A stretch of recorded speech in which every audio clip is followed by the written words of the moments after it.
بعض لوگ کہتے ہیں جی کہ کیا قربانی کے ساتھ ہم اپنے بچوں کا عقیقہ بھی کر سکتے ہیں یا نہیں؟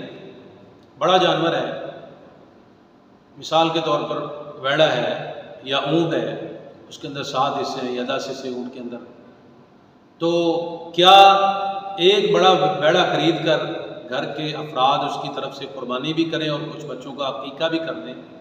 تو یہ سوال عمومی طور پر لوگوں کی طرف سے ہوتا ہے۔ یاد رکھیں، قربانی الگ عمل ہے اور عقیقہ الگ عمل ہے۔ قربانی کے جانوروں کے اندر حصے ڈال کر آپ عقیقے سے جان نہیں چھڑوا سکتے کہ جی ہم نے اتنے حصے اپنے قربانی کے لیے رکھ لیے، اتنے حصے عقیقے کے لیے رکھ لیے، کیونکہ واضح طور پر فرمان ہے کہ بچے کے لیے 2 جانیں اور بچی کے لیے 1 جان ذبح کرنی۔ اب وہ جان تو ایک ہی ذبح ہو رہی ہے، وہ قربانی کے لیے ہو رہی ہے یا عقیقے کے لیے ہو رہی ہے؟ کہ یہ نہ ہو کہ آپ دونوں ہی چیزوں سے ہاتھ دھو بیٹھے اور دونوں سے اجر سے خالی ہو جائے، تو ایسا نہیں کرنا چاہیے۔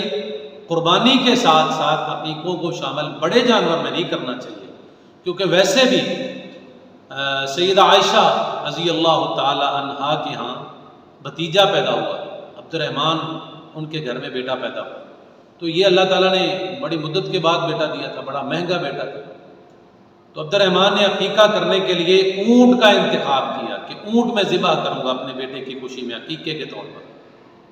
عائشہ رضی اللہ تعالیٰ عنہ فرمانے لگی کہ میں نہیں یہ کام کرنے دوں۔ نبی اکرم صلی اللہ علیہ وسلم کے دور میں چھوٹا جانور قربانی عقیقے کے طور پر کیا جاتا تھا، بھیڑ یا بکرا یا بکری، وہ جانور عقیقے کے طور پر کرنا درست ہے۔ سیدہ عائشہ طیبہ طاہرہ رضی اللہ تعالیٰ عنہ کے فتوے کے مطابق بڑا جانور عقیقے میں کیا ہی نہیں جا سکتا، اس لیے خام خواہ اپنی قربانیوں کو عقیقوں کو ان کے ساتھ عقیقے کو شامل کر کے اپنے عقیقے سے جان بھی نہ چھڑائیں اور اپنی قربانی کو خراب بھی نہ کریں۔ قربانی الگ عمل ہے، عقیقہ الگ عمل ہے۔ اگر آپ نے عقیقے کو کرنا ہے پھر چھوٹا جانور ایک قربانی کے طور پر کریں۔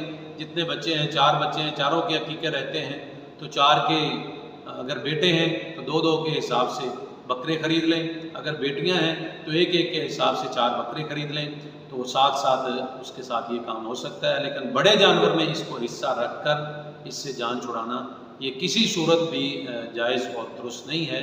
اس میں عقیقہ